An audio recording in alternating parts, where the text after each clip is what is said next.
শহরের এই টিচারকে ইংলিশ পড়ানোর জন্য একটা অদ্ভুত গ্রামে পাঠানো হয়। সেখানে যাওয়ার পর সে খুব বিশ্রী রকম ভাবে ফেঁসে যায়।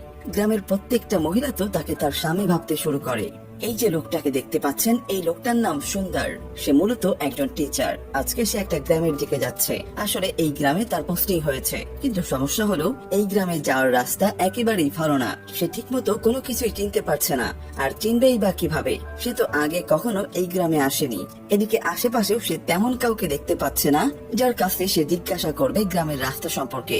এই জন্য সে আর কোনো উপায় না পেয়ে গুগল ম্যাপের হেল্প নেয়। কিন্তু এইসব করতে গিয়ে তার আবার ক্ষুধা পেয়ে যায়। তাই সে জঙ্গলের মধ্যে একটা জায়গায় বসে তার কাছে থাকা কিছু খাবার খেয়ে নেয়। এরপর খাওয়া দাওয়া শেষ করে সে একটু সামনে এগোলেই একটা গাছের সাথে সে একটা পোস্ট বক্স দেখতে পায়। এটা দেখতে পেয়ে সে কিছুটা হলেও মনের দিক থেকে স্বস্তি পায়, কেননা সেই কখন হলো সে এখানে এসেছে, কিন্তু এতক্ষণ পর্যন্ত সে মানুষের হাতের কোনো কিছুই দেখতে পায়নি। তো এতক্ষণ সে গুগল ম্যাপ দেখে আগাচ্ছিল, কিন্তু হাঁটতে হাঁটতে সে দেখে ওই রাস্তাটা শেষ হয়ে গেছে, আর রাস্তা শেষে একটা নদী। কিন্তু অদ্ভুত ব্যাপার হলো ম্যাপে পুরোটাই রাস্তা দেখাচ্ছে, অথচ তার সামনে এখন একটা নদী বয়ে চলেছে। সুন্দরাম ভাবতে থাকে, এখন তাহলে আমি কি করব? ঠিক তখনই সুন্দরাম তার কাছ থেকে একটু দূরে কিছু মানুষকে দেখতে পায়, যারা কিনা তার দিকে এক দৃষ্টিতে তাকিয়ে আছে। এরপর সুন্দরাম তার কাছে থাকা একটা পেপার বের করে। সেই পেপারটাতে একটা ছবি আঁকা আছে। সুন্দরাম পেপারটা হাতে নিয়ে উঁচু করে ধরতেই সেই লোকগুলোর মধ্য থেকে একটা লোক তীর ধনুক চালায়। না, ভয়ের কিছু নেই, এতে সুন্দরামের কোনো ক্ষতি হয় না, বরং ওই নদীর উপরে একটা ব্রিজের মতো তৈরি হয়, আর সুন্দরাম সেই ব্রিজটা দিয়ে হেঁটেই নদীটা পার হয়ে তাদের কাছে চলে যায়। অন্যদিকে আমরা সুন্দরামের কিছু কলিগকে দেখতে পাই, যারা কিনা নিজেদের মধ্যে আলোচনা করছে সুন্দরামকে নিয়ে। তারা একজন আরেকজনকে বলে, আমরা বুঝতে পারলাম না কেন সুন্দরামকে ওই গ্রামে পোস্টিং করা হলো। সেখানে থাকা একজন মজা করে টিচার বলে ওঠে, আরে আমাদের প্রিন্সিপাল তো কালো, তাই ওনার একটু কালো টাইপের লোক পছন্দ, এজন্যই হয়তো সুন্দরামকে ওই গ্রামে পাঠানো হয়েছে। এদিকে আমরা সুন্দরামকে দেখতে পাই, যাকে ওই লোকেরা এমন ভাবে নিয়ে যাচ্ছিল যেন মনে হচ্ছিল সুন্দরাম মনে হয় বিশাল বড় কোনো সেলিব্রিটি।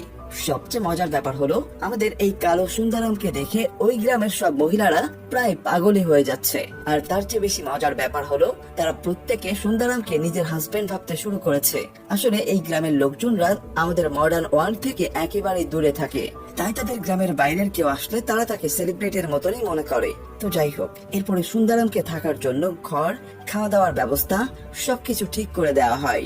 রাতে যখন সে তার রুমে বসেছিল, তখন সে তার এলাকার এমএলএ কে একটা চিঠি লেখে। সে ওই চিঠিতে লেখে, স্যার আমি ঠিক মতো পৌঁছে গেছি, এরা সবাই আমার খুব যত্ন করছে, আপনি চিন্তা করবেন না, আমি খুব তাড়াতাড়ি প্ল্যানটা সাকসেসফুল করে ফেলবো। আপনি প্লিজ আমার ডিউ পোস্টটা রেডি রাখবেন। ডিউ মানে হলো ডিস্ট্রিক্ট এডুকেশন অফিসার। কিন্তু সে আসলে কোন প্ল্যানের কথা বলছে বা কি করতে সেখানে এসেছে, এটা আমরা এখনই বুঝতে পারছি না। কি এমন প্ল্যান যার জন্য সুন্দরামকে তার নিজের শহর, ঘর ছেড়ে এখানে আসতে হলো, সেটা জানার জন্য আমাদেরকে একটু ফ্ল্যাশব্যাকে যেতে হবে।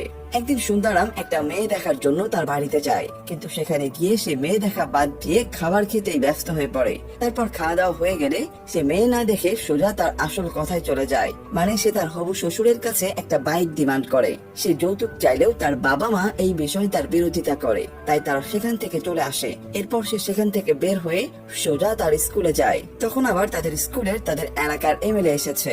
এমএলএ সুন্দরামকে একটা জায়গায় নিয়ে গিয়ে তাকে একটা অফার করে। সে তাকে বলে, এখান থেকে বেশ খানিকটা দূরে জঙ্গলের ভিতরে একটা গ্রাম আছে, গ্রামের নাম মিরালা মেত্তা। কি নাম রে বাবা!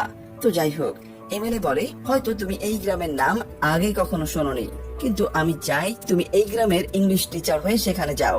আসলে ওই গ্রামের লোকজনরা আমাদের সাথে মিশতে চায় না, কিন্তু রিসেন্টলি তারা একজন ইংলিশ টিচার ডিমান্ড করেছে, এজন্য আমি চাই তুমি ওই গ্রামের ইংলিশ টিচার হয়ে যাও। এমএলএর মুখে ইংলিশ টিচারের কথা শুনে সুন্দরাম হেসে ফেলে। হাসতে হাসতে সে বলে, কি বলেন আপনি স্যার, আমি তো ইংলিশ টিচারই না, আমি তো একজন সমাজবিজ্ঞানের টিচার, আর আমাদের স্কুলের ইংলিশ টিচার তো মাঠে দাঁড়িয়ে আছে, আপনি তার সাথে বরং কথা বলুন। তখন এমএলএ তাকে বলে, আমি খুব ভালো করে জানি তুমি কিসের টিচার, কিন্তু সেটা আমার কাছে বড় বিষয় না। আমি চাই তুমি ওই গ্রামে ইংলিশ টিচার হিসেবে যাও, কারণ তোমাকে শুধুমাত্র ওই গ্রামে ইংলিশ টিচার হিসেবে পাঠানো হচ্ছে না, আমাদের একটা প্ল্যান আছে। তোমাকে সেই প্ল্যানটা সাকসেসফুল করতে হবে। আর এই জন্যই মূলত তোমাকে ওই গ্রামে পাঠানো হচ্ছে। আসলে আমি চাই তুমি ওই গ্রামে গিয়ে সেখানকার লোকজনদেরকে এমন ভাবে ইনফ্লুয়েন্স করো যেন তারা নিজের থেকে আমাদের সাথে মিশতে আসে, আমাদের সাথে থাকতে আসে। তারা যদি আমাদের সাথে থাকতে আসে তাহলে তারা গভর্নমেন্টের আন্ডারে চলে আসবে। আর একবার গভর্নমেন্টের আন্ডারে আসতে পারলে ওই গ্রাম থেকে প্রচুর পরিমাণে ভোট পাওয়া যাবে। এখন তুমি হয়তো ভাবতে পারো তোমাকে এর বিনিময়ে আমি কি দিব। আমি তোমাকে এই প্ল্যানটা সাকসেসফুল ভাবে ফুলফিল করতে পারলে ডিইও এর পোস্টটা দিয়ে দেব। এমএলএ এর মুখে এই কথাটা শুনে সুন্দারাম খুব খুশি হয়ে যায়। এরপর এমএলএ আবার বলে, শুধু তাই নয়, ওই গ্রামে একটা খুবই মূল্যবান জিনিস আছে, কিন্তু জিনিসটা কি সেটা আমি তোমাকে বলবো না। তোমাকে একাই ওই জিনিসটা খুঁজে বের করতে হবে। আর সেখানে যাওয়ার পর সেখানকার যাবতীয় আপডেট তুমি আমাকে চিঠি লিখে জানাবে। আর সেই চিঠি পাঠানোর জন্য একটা পোস্ট বক্স তুমি ওই গ্রামের বাইরেই পেয়ে যাবে। আর একটা কথা, এই কাজটা করার জন্য তোমাকে 6 মাস সময় দেওয়া হলো। এই সময়ের মধ্যেই তোমার পুরো কাজটা কমপ্লিট করতে হবে। এই কথা শুনে সে আর দেরি না করে ওই গ্রামের উদ্দেশ্যে বেরিয়ে পড়ে। এরপর গল্প আবারও বর্তমানে চলে আসে। সুন্দারাম আজকে তার ফার্স্ট ক্লাসে এসে উপস্থিত হয়েছে। সে তার সামনে থাকার সবাইকে অ্যালফাবেট করাতে শুরু করে, কিন্তু তার কথার আগামাথা সামনে থাকা কেউই কিছুই বুঝতে পারে না। অ্যালফাবেট পড়ানো হয়ে গেলে সে তাদেরকে ওয়ার্ড স্পেলিং পড়াতে শুরু করে, কিন্তু সমস্যা হয়ে যায় তখনই যখন সে ডাঙ্কি বানান ভুল বলে। তখন সেখানে সামনে থাকা একজন বয়স্ক লোক উঠে দাঁড়িয়ে তাকে বলে, what are you teaching man? এই কথা শুনে সুন্দারাম একদম হতভম্ব হয়ে যায়, কেননা তার মতো এমন বড় একটা লোক কিভাবে ইংলিশ বলতে পারলো। তখন আমরা বুঝতে পারি এই গ্রামের লোকেরা আসলে খুব ভালো ইংলিশ বলতে পারে। আর সুন্দারামের এমন ভুলভাল ইংলিশ শুনে তারা খুব ভালো করে বুঝে যায় যে সে আসলে কোনো ইংলিশ টিচার না। আর এই জন্য তারা সুন্দারামকে একটা গাছের সাথে বেঁধে রেখে বলে, তোমাকে প্রমাণ দিতে হবে যে তুমি একজন ইংলিশ টিচার। 15 দিন পর তোমার একটা টেস্ট নেওয়া হবে। তুমি যদি ওই টেস্টে পাশ করতে পারো তাহলে আমরা বুঝবো তুমি একজন ইংলিশ টিচার। আর যদি পাশ করতে না পারো তাহলে তোমাকে আমরা এখানেই মেরে ফেলবো। এসব লোকের মুখ থেকে এই কথা শুনে সুন্দারাম মনে মনে ভাবতে থাকে, কেন যে আমি এই গ্রামে আসলাম। তো যাই হোক, এরপর রাতে তার কাছে একটা ছেলে আসে। ছেলেটার নাম ওঝা। ছেলেটা তার কাছে এসে তাকে বলে, আমি এখানে এসেছি আপনাকে সাহায্য করার জন্য। এরপর ওঝা সুন্দারামকে তার গ্রামের একটা গল্প বলতে শুরু করে। তাদের গ্রামে যখন ব্রিটিশরা এসেছিল তখন তারা এই গ্রামে এসে অনেক গোলমরিচ পেয়েছিল। আর ওই গোলমরিচ তাদের কাছে একটা সম্পত্তির মতো হয়ে গিয়েছিল। কিন্তু ব্রিটিশরা না জেনে না বুঝে আমাদের উপর অনেক অত্যাচার করতে থাকে, কারণ তাদের মনে হচ্ছিল ওই গোলমরিচ গুলো হয়তো আমাদের। কিন্তু বিশ্বাস করো, ওই গোলমরিচ আমাদের কোনো কাজে আসে না। আমরা তাদের অনেক বোঝানোর চেষ্টা করি, কিন্তু তারা আমাদের ভাষা বুঝতে পারে না। তখন সেখানে একজন ট্রাভেলার আসে। সে ইংলিশে ব্রিটিশদের সাথে কথা বলে আর তাদেরকে বলে, আপনাদের যত গোলমরিচ লাগবে আপনারা নিয়ে যান, এতে আমাদের কোনো প্রবলেম নাই। আর এই কথা বলার পর থেকে ব্রিটিশরা আমাদের উপর টর্চার করা বন্ধ করে দিল। সেদিন থেকে আমরা বুঝতে পেরেছি ইংরেজি কতটা ইম্পর্টেন্ট একটা ভাষা। আর তাই সেই সময় থেকে এখন পর্যন্ত আমরা ইংলিশ শিখে আসছি। শুধু আমরা নয়, আমাদের এখানকার অনেক ছোট ছোট বাচ্চারাও ইংলিশ পারে। কিন্তু সমস্যা হলো আমরা ইংলিশ বলতে পারি ঠিকই, কিন্তু লিখতে পারি না। এই জন্যই মূলত আপনাকে এখানে নিয়ে আসা হয়েছে ইংলিশ লেখা শেখানোর জন্য। তো যাই হোক, এসব কথাবার্তা হওয়ার পরে ওঝা নামের সেই ছেলেটা সুন্দারামের সেই টেস্ট সলভ করতে সাহায্য করে। ফলে সে এই যাত্রায় গ্রামবাসীদের হাত থেকে বেঁচে যায়। আর টেস্ট সলভ করতে পারার কারণে গ্রামবাসীরা তার কাছে মাপ চায়। তারা বলে, আমরা খুবই দুঃখিত, আপনাকে ভুল করে অনেক বেশি সন্দেহ করে ফেলেছি। এরপর সুন্দারাম তার কাজে লেগে পড়ে আর গ্রামবাসীদেরকে অনেক রকমের জিনিস গিফট করে। কিন্তু সমস্যা হলো ওই জিনিসগুলো গ্রামবাসীরা উল্টাপাল্টা ভাবে ব্যবহার করছিল, কারণ তারা জানেই না জিনিসগুলো কিভাবে ব্যবহার করতে হয়। তো ওই গ্রামে মারিয়া নামের একটা মেয়ে থাকে। একটা সময় পর ওই মেয়েটার সাথে সুন্দারামের পরিচয় হয়। পরিচয়ের এক পর্যায়ে সুন্দারাম মেয়েটার কাছে এই গ্রামের সবচেয়ে মূল্যবান জিনিস সম্পর্কে জানতে চায়। মেয়েটা তাকে গ্রামের সবচেয়ে মূল্যবান জিনিসটা দেখাবে বলে প্রমিস করে। আর তারপর সেই জিনিসটা দেখানোর জন্য তাকে একটা পাহাড়ের চূড়ায় নিয়ে গিয়ে দাঁড় করায়। সেখানে এসে সুন্দারাম ভাবতে থাকে এখনই হয়তো সেই সবচেয়ে মূল্যবান জিনিসটা সে দেখতে পাবে।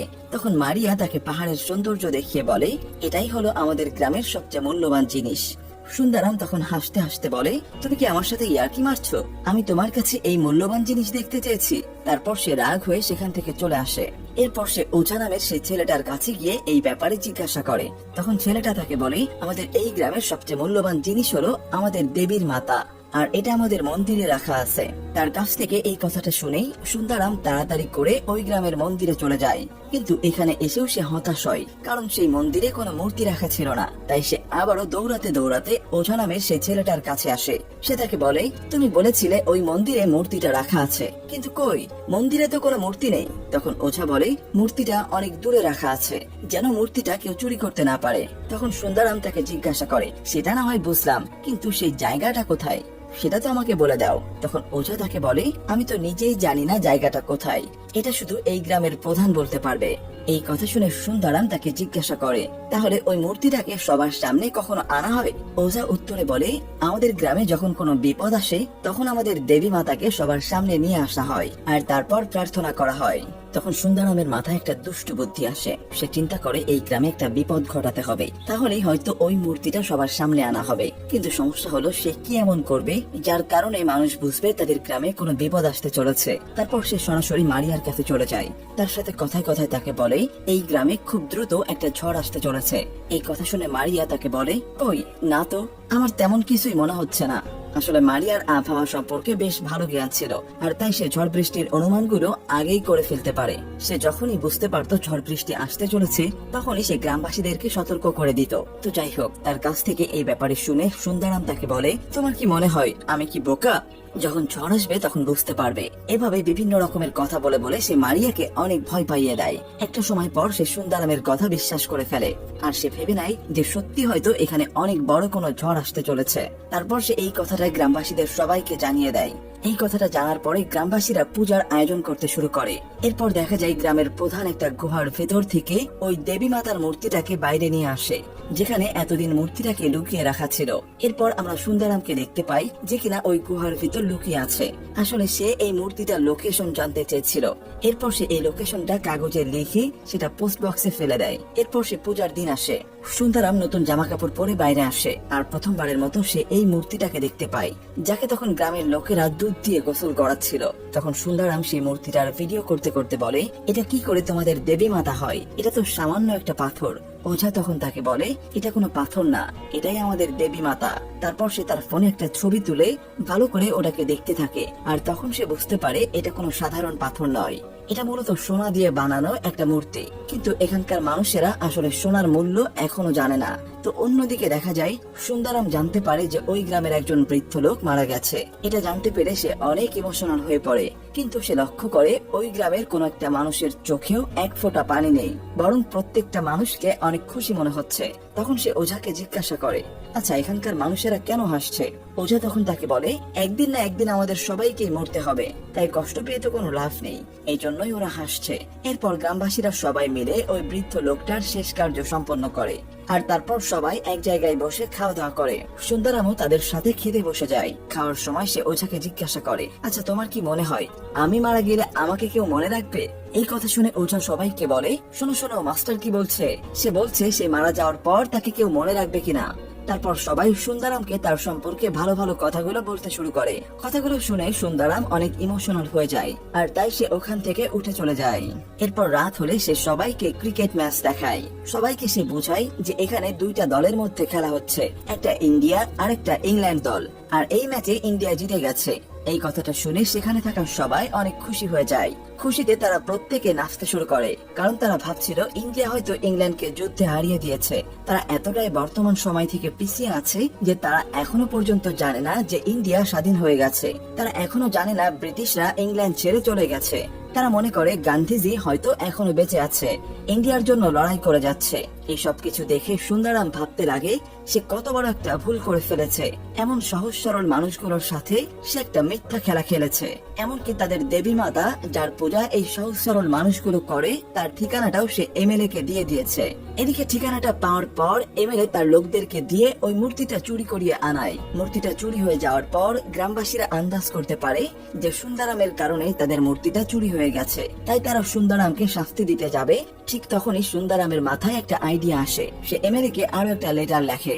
সে লেখে, এই মূর্তিটা অনেক বেশি শক্তিশালী। আপনি যদি এই মূর্তিটার পূজা করেন তাহলে 6 মাস পর অবশ্যই আপনি ইলেকশনে জিতে যাবেন। কিন্তু এই অসাধ্য কাজটা সম্ভব হবে যখন মূর্তিটা এই গ্রামে থাকবে। এমএলএ বাধ্য হয়ে ওই রাতেই মূর্তিটাকে আবার ওই গ্রামের মধ্যে রেখে দেয়। ফলে সবাই আবারও সুন্দারামকে বিশ্বাস করতে শুরু করে। সুন্দারাম তখন সবাইকে বলে, আমার এখন এই গ্রাম থেকে যাওয়ার সময় হয়ে গিয়েছে। আমি যাওয়ার আগে ওঝাকে এই গ্রামের ইংলিশ টিচারের দায়িত্ব দিয়ে যেতে চাই। আর তারপর সে চলে আসার আগে সেই গ্রামের প্রধানকে বলে, গান্ধীজি অনেক আগেই মারা গিয়েছে আর আমাদের দেশ স্বাধীন হয়ে গেছে। এই কথাটা শুনে গ্রামের প্রধান অনেক দুঃখ পায়, কারণ সে একবার গান্ধীজিকে দেখতে চেয়েছিল। তখন সুন্দারাম পকেট থেকে একটা 500 টাকার নোট বের করে আর তারপর তাকে দেখিয়ে বলে, এই হলো গান্ধীজির ছবি। তখন গ্রামের লোকজন সেই টাকা থেকে গান্ধীজির ছবিটা ছিঁড়ে নিয়ে তাদের কাছে রেখে দেয়। আর এরপর সুন্দারাম গ্রামের সবার কাছ থেকে বিদায় নিয়ে সেখান থেকে চলে যায়। আর এখানেই আমাদের সুন্দারামের অসাধারণ গল্পটা শেষ হয়ে যায়।